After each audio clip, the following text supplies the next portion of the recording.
Hello and welcome to the Trib Friday Night Multimedia Podcast, coming to you from the Super Centex studio on Franklin Avenue in beautiful downtown Waco. I'm Chad Conine, along with sports editor Brice Cherry. We're back again with another installment of the show as we journey into the fifth week of the season. Yay! Yeah, I've covered 4 games at this point. Going to have 2 more this week, and so that's 6 football games that I would have covered by, what is Friday, September 25th. So We'll take it. Thank God for small miracles, right? Yeah, no doubt. Okay, so let's dive right into the pound-for-pound rankings because I want to use that to inform some other things we'll talk about today.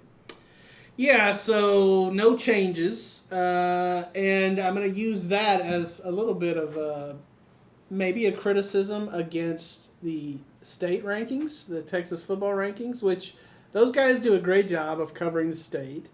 That said, I always thought it strange when rankings voters bump a team down when they haven't lost or when they've continued to win, and especially if they've won impressively. And where I'll go with that in a minute, but so I'll run through my rankings real quick. Okay. They haven't changed. I've still got Mart number 1. I've still got La Vega number 2, even after a loss. But I think La Vega's schedule, They fell to 4 in the state rankings. Yeah, well, I mean, and that's fair. But I still feel like, it'll probably be Argyle, La Vega later on. Yeah. I've got Jonesboro 3, I've got China Spring 4, and Bremond 5. Conley hovering right outside of those Central Texas rankings. I think certainly capable of getting back in that top 5. But back it up. So Jonesboro this week, I'm puzzled by this. They were number 3 in the 1A Division 1 state rankings. Right. And they go out and they beat Blum 53-18. Blum, the defending state champion in that division. Now, a different Blum team, but nevertheless, Jonesboro sitting there 4-0. Now they're 7th. They go from 3rd to 7th, and one of the teams above them is 2-2. So I think it's Sterling City. The team that beat Sterling City jumped up above them. But it's head-scratching to me that you continue to win, and you win 53-18 over the defending state champion, and you drop 4 spots in the rankings. Now, they're not dropping in my rankings. Those 6-man rankings, that's kind of guru-driven, right? It is, and, sometimes those can be Granger Huntress. He does 6-man football. I thought it was Granger, yeah. He does 6manfootball.com, does a great job with that site. They've been the Bible of 6-man forever. I don't think you could find a better, alternative football site. Yeah, agreed. I mean, would you call 6-man football alternative football, or 6-man or 8-man? How would you describe those? Rural football? No, small town. Right? Yeah. The closest football stadium to us, sitting here right now, is the Live Oak 6-man stadium. Yeah, that's true. Alternative is probably good. Yeah. Anyway. But anyway, yes, maybe he knows about some injury from Jonesboro. I haven't talked to Coach Gallegos out there recently, but sometimes they're driven by that kind of thing, maybe seeding, down the road. But Jonesboro looks like it's clicking along pretty well. So yes. I'm keeping them at 3 in our rankings. Okay. So we'll come back to Jonesboro in a minute. Okay. Foreshadowing. Right. I wanted to start with the rankings, though, because I think it leads us into another good discussion. Mart is number 1 in our rankings and in 2A, or 2A D2 as well they should be. I think they would probably be in the top 10 of 3A Division 1. Yeah, they've beaten several 3A Division 1s. Right. But there are precious few teams that have even played 4 games, and the only 11-man programs in the Super Centex area to get to 4-0 are Mart and Crawford. Does that indicate anything to you, if anything? It indicates that Mart and Crawford are pretty consistent. I think, when you're going into any season and you're talking to these coaches about what they have and what they have back and how they're looking and whatever, Mart and Crawford they're going to be good. I mean, even in a down year, they're going to still be pretty good. And I think you could probably throw La Vega into that mix too. La Vega's not 4-0, but if they had scheduled a little lighter, they absolutely would be 4-0. I mean, And a little lighter means playing like 8th and 9th ranked teams. Right. Right, exactly. Well, they've beaten those 8th and 9th ranked teams. I mean, again, it just is. It's crazy, La Vega's schedule. I mean, the fact that they've played four games against top 10 teams, that's impressive. But yeah, those particular schools, are just very consistent. I think it goes back to coaching. Kevin Hoffman has done an amazing job there at Mart. He just has that program kind of those kids when they come in, they know the standard that they have to live up to, and I think that infiltrates the program all the way down to like 7th grade. Right. And I think it's very similar in Crawford. Obviously, they have a new coach this year in Greg Jacobs, but he's been there, and I think he's just kind of continuing what I would call the Crawford way. Right. Just hard-nosed, discipline, let's not beat ourselves kind of football. And it's not like they don't have good players too, So you mix those things together. If you play smart, sound football and you have a few players, you can do some good things. Now, the other thing that I was curious about with this question, though, is I remember one particular program that I won't name because I'm about to say something sort of, anyway. Derogatory? Maybe not derogatory, but nobody wants to remember this type of thing. But they won their first 5 games last year. Okay. And I think they lost their last 5 games. Now I might have that off a little bit. There's always a few teams like that every year. Right, but there are no teams like that right now. Right. Yeah, no, that's a good point. Yeah. Mart and Crawford being the only undefeated. Right. And is that because people weren't able to schedule who they wanted to schedule? People have lost games. I mean, not lost games, but had games wiped out because of COVID, or? It's a great question. I still think, again, China Springs undefeated, but they aren't 4-0 because they didn't get all their games in. So I think, we're looking at a lot of COVID factors here too, I still feel like Conley, China Spring, Abbott, Bremond, these are some sleeper teams out there that can still do some damage in the playoffs. I mean, so even some of those, like Bremond has a loss, I still think they're going to be pretty salty. Right. Yeah, absolutely. I don't know if I said 11-man specific, but when I mentioned Mart and Crawford, those are the only 11-man programs. Yes, okay. Super Centex. So Jonesboro and Abbott that you mentioned are also 4-0. And when I'm looking at this, when I'm doing the Sunday rewind and everything, and I think maybe, just maybe, Jonesboro and Crawford wind up in the state semifinals. What do you think? I mean, Abbott, coached by Terry Crawford. I always do that. Yeah. And I'm lucky I don't do the same thing with Sam Moody and Valley Mills. Yes. Well, so Valley Mills and Moody just played each other. Right. And, we had to word that carefully in our little preview in the paper because it could be a little confusing when you're talking about Coach Moody against Moody. Yeah. Right. Yeah. So we were careful to call him Coach Moody, I think, on every reference. Right. But anyway, could Abbott and Jonesboro maybe meet in the state semis? Sure, they could. Now, there are some really good teams in 6-man that might prevent that from happening, but I definitely think it's a possibility.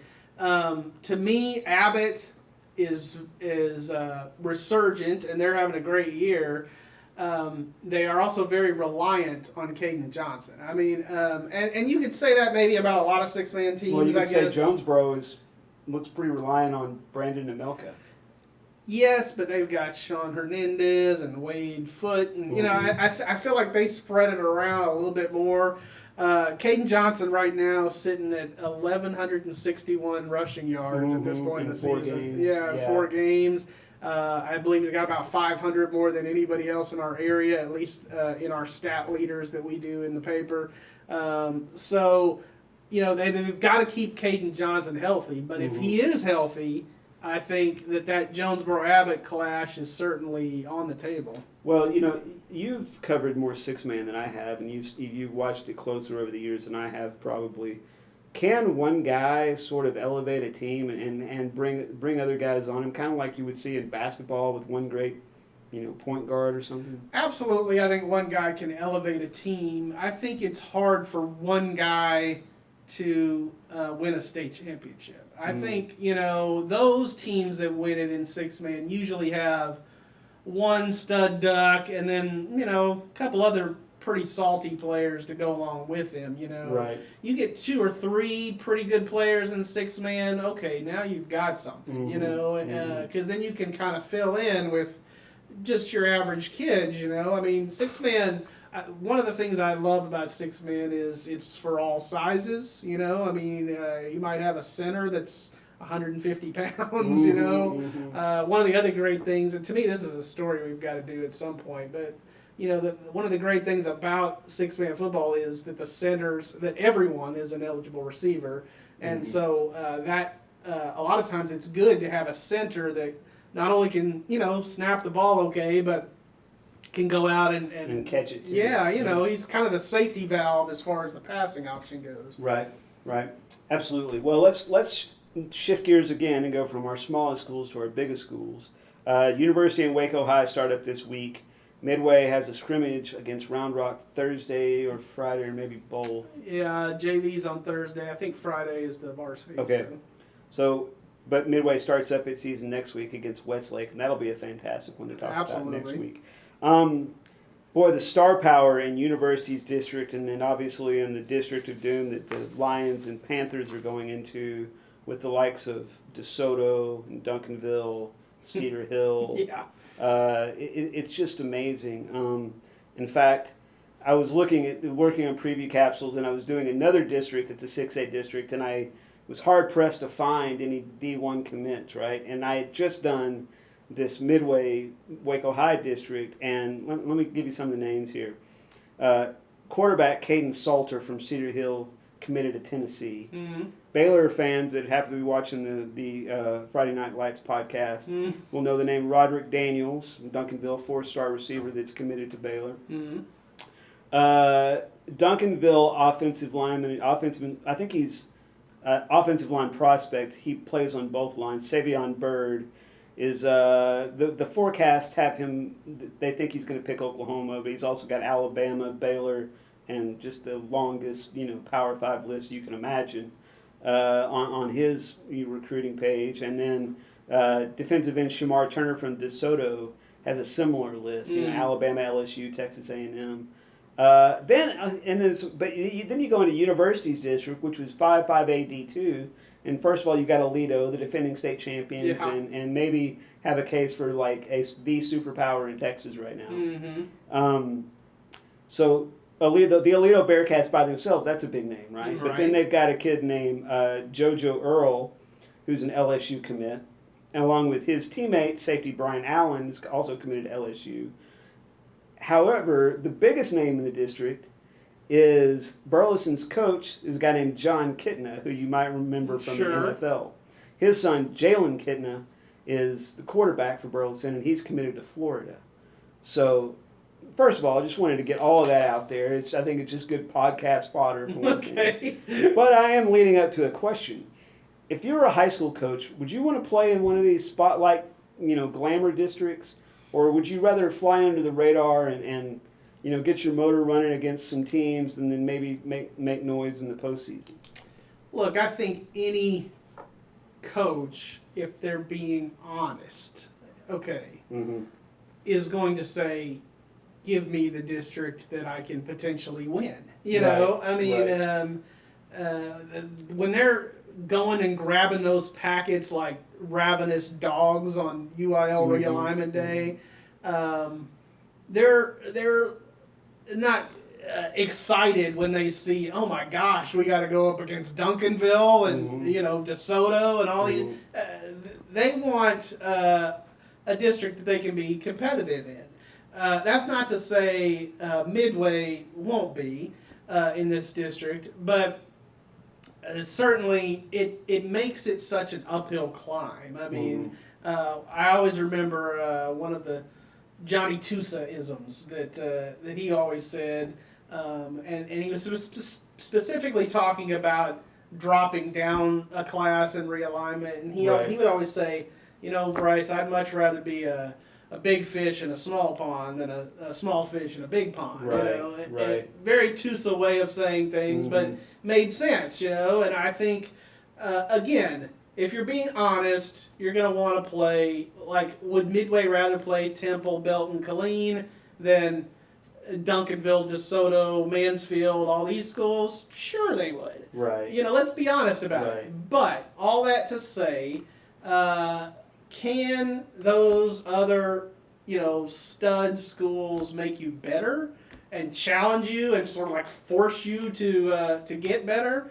Yeah, I think they can. I mean, and I am curious, a question for you, when did Duncanville become something other than a girls' basketball school? Because forever that was what they were known for, was girls' basketball. And then it is flipped. They are a powerhouse in football now. Well, I didn't know you were going to spring this question on me. Okay. But when I was doing that district preview last night, toiling away, there's a year where it goes from also ran, even losing season status, to what they are now. Yeah. So you could circle that year. Yeah. If you had to put me on the spot, I would have figured out when their coach got there. And all that. But you did put me on the spot, and we may have to edit this part. It just shows you can't think on your feet. But if you're Alito, right? Right. If you're Alito and they put you in a district with, maybe a couple of Fort Worth ISD schools that can't really compete with you, and maybe, a couple of, of those northern schools, between Fort Worth and Denton that can't compete with you. And you just look at it and you go, this is going to be boring for 5 weeks. It's a different question for the Alitos and the Duncanvilles and the Marts of the world. Right. It's the same thing that Mart has dealt with on the smaller school level, right, where they've gone and played a bunch of bigger schools in non-district just so they can get at least a challenge.